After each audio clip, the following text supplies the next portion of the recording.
μπορούμε από την καθιστή θέση να κάνουμε αρκετή άσκηση με την αίσθηση του τσι.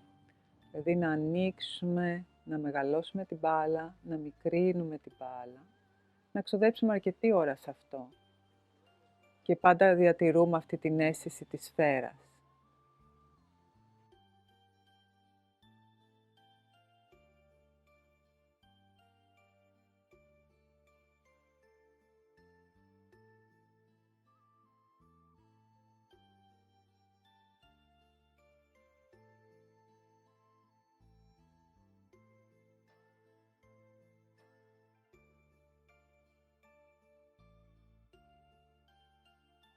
Συντονίζουμε και με την αναπνοή μας.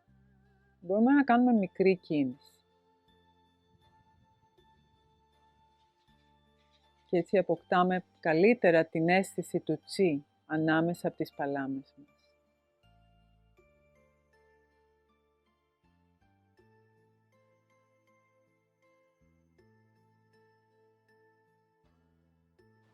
Ακόμα και πιο μικρή μπάλα. Πολύ μικρή.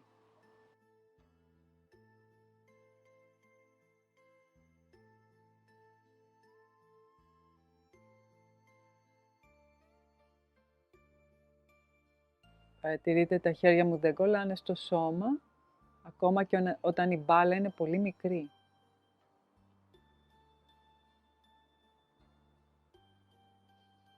Και στο τέλος βάζουμε τα χέρια μας πάνω στην κοιλιά μας.